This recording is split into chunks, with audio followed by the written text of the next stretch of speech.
নবীজি সাল্লাল্লাহু আলাইহি সাল্লামের প্রতি দরুদ প্রেরণ করার আমল এরকম আমল, আপনি যদি সারাদিনে শুধুমাত্র নবীজির প্রতি দরুদ প্রেরণ করার আমলটাই জিকির হিসাবে সবচেয়ে বেশি করেন, দোয়া হিসাবে যদি এটাই আপনি সারাদিন করতে থাকেন, তো আপনার জন্য যথেষ্ট হবে আল্লাহর কাছে, কিছু না চাইলেও চলবে।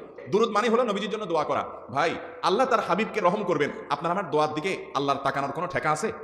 নবীজি কি আমাদের দোয়ার কোনো মুখাপেক্ষী?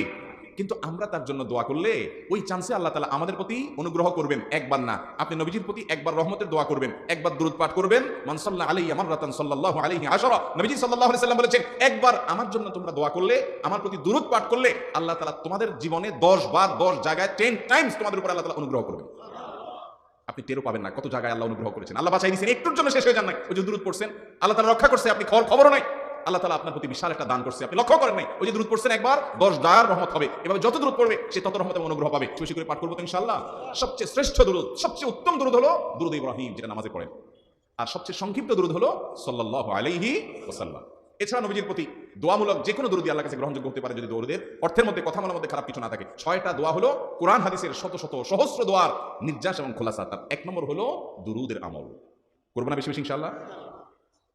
আমার জীবনে বহুবার এমন হয়েছে, বহুবার এমন এমন বিপদ যে দেয়ালে পিঠ থেকে গেছে, এখান থেকে উদ্ধারের কোনো পথ আর চোখের সামনে দেখা যাচ্ছে না। আমি এই আমলটি, এর পাশাপাশি ইস্তেগফারের আমল, যেটা 2 নম্বরে বলবো আমি, এই দুটি আমল কন্টিনিউয়াসলি করে গেছি, হরদম প্রতি নিঃশ্বাসে নিঃশ্বাসে, বাস টয়লেটের টাইম বাদে বাকি ফুল টাইম এটা দুরূদ এবং ইস্তেগফার অব্যাহত রাখছি। আল্লাহ তাআলা এমন ভাবে অলৌকিকভাবে উদ্ধার করেছেন যে আমার কল্পনায়ও আসে না যে এখান থেকে এভাবে হেল্প হতে পারে। ভাইরা আমার অভিজ্ঞতার 2 পয়সার কোনো মূল্য নাই। আমার অভিজ্ঞতা কি আসলো না আসলো, এটাতে কিছু আসে যায় নাই। রাহমাতুল লিল আলামিন, আল্লাহর রাসূল, আল্লাহর নবী ওয়াদা করেছেন যে আপনার পেরেশানি দূর হবেই হবে ইনশাআল্লাহ। অতএব দুরূদের আমল বেশি বেশি করবো না ইনশাআল্লাহ।